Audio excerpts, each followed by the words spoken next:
morning. This is KELOLAND on the go with all you need to know in news and weather as you start your day. The teenager behind the Harrisburg school shooting is back in the news. Mason Buell is now 23 and was scheduled to go on trial this week for a rape case out of Hughes County. The trial, though, was canceled following a plea deal. If you recall, the case reopened the school shooting case as a probation violation. On September 30th, 2015, then 16-year-old Mason Buell walked into Harrisburg High School with a gun. He shot his principal before being tackled and held until police arrived. Buell pleaded guilty to attempted murder. The judge sentenced him to a 15-year probation and 25-year suspended sentence, meaning as long as he stayed out of trouble, he wouldn't go to prison.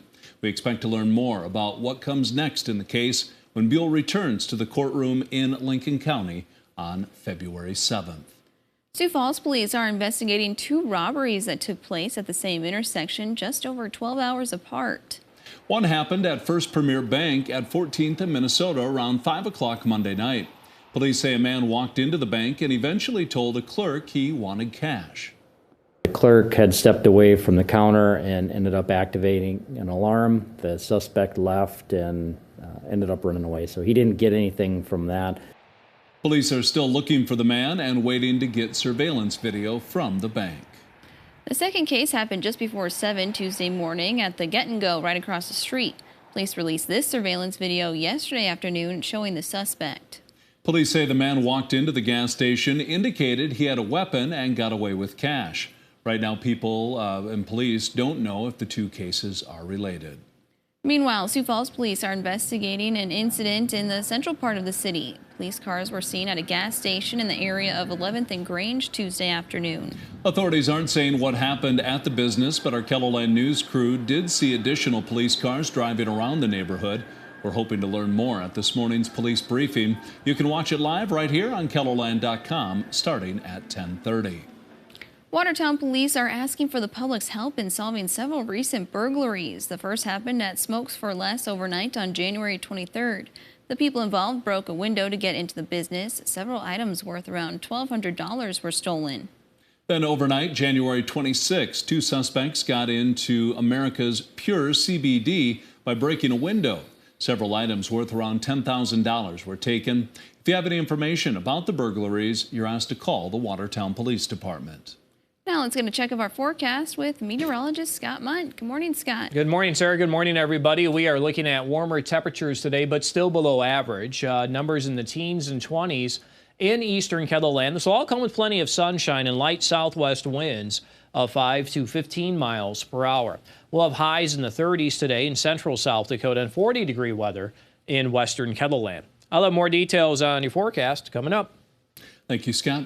A Senate committee in Pierre is seeking that suspended Senator Julie Fry-Mueller be censured but also reinstated.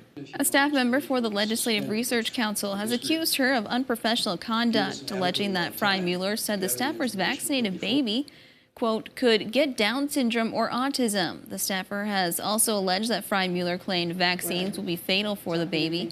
Fry-Mueller denies having these beliefs. Do you believe that childhood immunizations cause Down syndrome? No. Follow up. Do you believe that childhood immunizations kill babies? No. The committee is set to convene today at noon to consider the report on Fry-Mueller that they're calling for. The report in turn would then advance to the full Senate for consideration. Our KELOLAND cow cam is back up and running. This year it has a new home at Gerke Cattle Company. The cow cam gives viewers a chance to see cows calving live on camera, with over 200 calves being born. I feel it's a good education for not only the kids, but for the city people to see everything's not perfect. And once in a while you'll see the camera turned off because things aren't going perfect. Last year alone, we had over 50,000 viewers tune into the cow cam to follow along with calving season.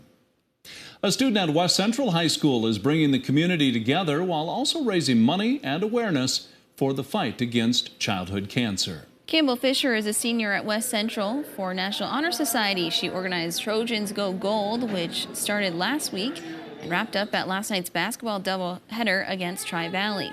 There was even a visit from Miss South Dakota.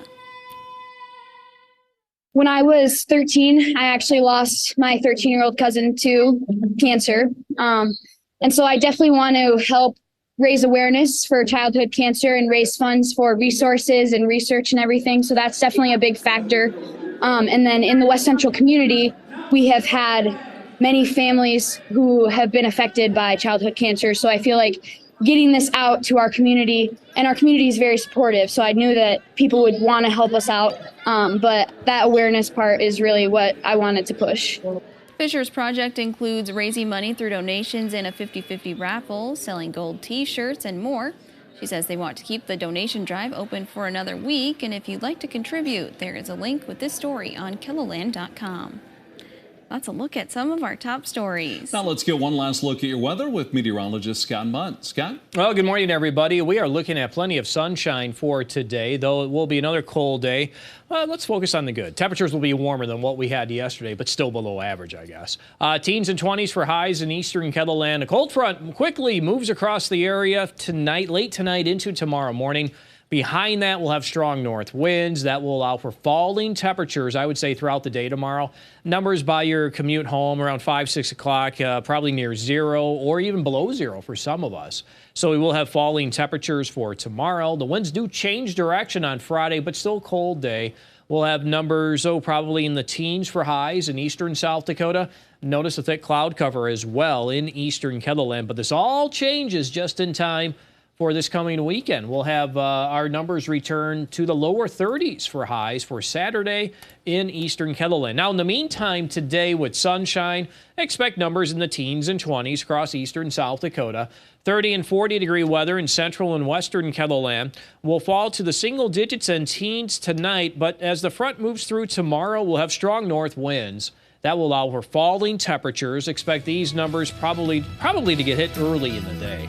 You can always check details of the 7-day forecast while you're here online. Have a great day.